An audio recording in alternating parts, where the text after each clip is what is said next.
আমরা এখন একটা নীরব জঙ্গলে প্রবেশ করবো। এখন প্রবেশ করতে আমরা এখন হাতের ডান সাইড দিয়ে আমরা যাচ্ছি জঙ্গলের ভিতরে।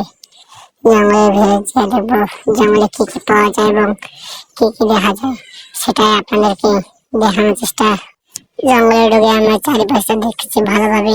চারিপাশটা এত জঙ্গল যে ভয়াবহ লাগতেছে যে জঙ্গলের ভিতরে ঢোকা কঠিন। আমরা একটু জুম করে দেখলাম জঙ্গলের চারিপাশে এত যে আমাদের হাতে একটা লাঠি লাগবে। তা লাঠি আনতে গেলাম একটা যে আশেপাশে দেখতে জাঙ্গির কাছে গেলাম আর লাঠি আনতে গিয়ে লাঠিও ভাঙে না। লাঠি যে এত শক্ত, লাঠিও ভাঙে না গাইস।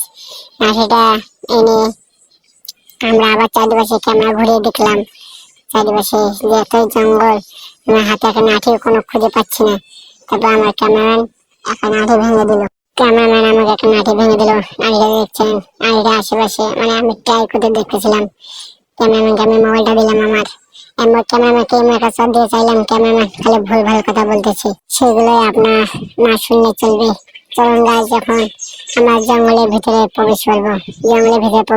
আমার প্যান্টটা প্রথমে উঁচা করে নিলাম। সাপটা না কামড় দেয়। সাপটার তো কামড় আছে, নিচে জঙ্গলে অ্যানাকোন্ডা আছে, কোনো কিছু আছে, ভয়ঙ্কর ভয়ঙ্কর সাপ আছে। তাও আমরা সাহস করে উপরে ঢুকতে চললাম। আস্তে আস্তে হেঁটে বাইরে গেছি। আমার ক্যামেরাম্যান কোনো সাহায্য পাচ্ছে না। ক্যামেরাম্যান শুধু ভয় পাচ্ছে।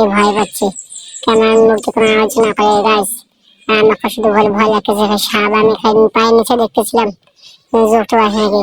তা আমরা সাহস করে একবার একটা ফাঁকা জায়গা পেলাম, ওখানে দাঁড়িয়ে গেলাম।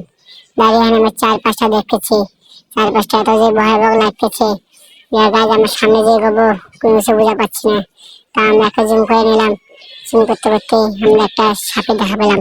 সাপ দেখা পেয়ে আমরা এখন ছিঁড়ে দৌড়ে আমরা এখন আমাদের গন্তব্যে গেলাম। না, তাও আমরা যাইনি। তাও আমরা পিছিয়ে পড়বো না। তাও আমরা জঙ্গলের ভিতরে ঢোকার চেষ্টা করবো।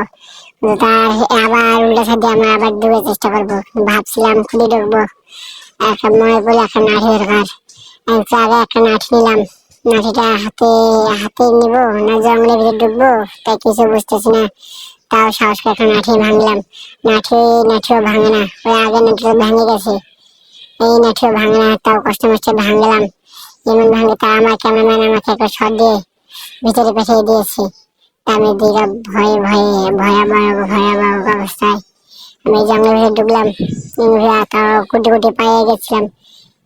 আবার গুটি পায়ে যেতে সাহস করে একটা সাপের দেখা পাই। সাপ এমন মারতে আবার আমার গুটি পায়ে হাঁটতে চলছি। হাঁটতে আবার যোগের দেখা পাই। যোগ আমাদের পায়ে এমন একটা কামড় দেয়, পা দিয়ে আমাদের রক্ত ঝরঝর করে বের হচ্ছে। সেগুলো তো দেখা যাবে না। তা আমরা ভয় না পেয়ে সাহস করে আবার গেলাম। যেতে এবার আমরা একটা ফাঁকা জায়গা না পেয়ে ভয়ে আমরা যাচ্ছি। কোনো অবস্থায় নেই গাছ, আমাদের ভিডিও বানাতেই হবে, কোনো ব্যবস্থা নেই। তা আমরা ক্যামেরাম্যান আমার পায়ে ভিতর দেখছে, আমি আগাচ্ছি। আবার জঙ্গলের গুটি পায়ে আগাচ্ছি আমরা গাইস। সবাই ভিডিওটা দেখতে থাকুন। কিন্তু ভয় না পেয়ে আমরা আগাচ্ছি গাইস। কিন্তু আমাদের এখানে আমরা পাখি দেখতে পাই। পাখি পেয়ে আমরা গাছের উপরে উঠে আমরা কোনো পাখি দেখতে পাই না, খালি শুধু পাখির বাসাটা পেয়ে কোনো লাভ হয় না গাইস। তবে আমরা পাখি দেখতেছিলাম বাসা কোথায় আছে নাকি। তবে আবার নেমে এলাম। নেমে এসে চারপাশে আবার ঘুরে দেখতেছিলাম। ওখানে একটা পাখি বাসা দেখতে পেলাম। পাখি বাসাতে না একটা সাপ দেখতে পেয়েছিলাম গাইস। পাতার ভিতরে একটা মানচিত্র রাখা, ৭১ যুদ্ধের মানচিত্র এটা গাইস। ৭১ যুদ্ধে এখানে এখন বোমাটা বসলো গাইস, মানচিত্র এটার। তা আমি এবার আমার ক্যামেরাম্যানকে দিলাম, যাও তুমি এবার আগে যাও, আমি এবার ক্যামেরা ধরি। এবার আমি ক্যামেরা ধরে যাচ্ছি, কিন্তু আমার খুব ভয় লাগতেছে। কিন্তু আমার ক্যামেরাম্যান সাহস করে যাচ্ছে, কোনো ভয় পাচ্ছে না। তা আমার ক্যামেরাম্যান আগাচ্ছে, ধীরে সুস্থে আগাচ্ছি। একটা আমি গাছে মারি দিতে বললাম, মনে পাখি করছে। গাছে মারি দিলে কোনো কিছু নেই গাইস। তা আমরা ধীরে আগাচ্ছি। আমাকে বললো, আমিও দিয়ে দিলাম যে আমার ক্যামেরাম্যানের সাথে ক্যামেরাম্যান আছে, আমি সামনে আসি।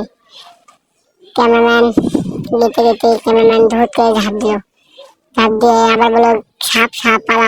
এবার আমি নিজে দৌড় দিলাম।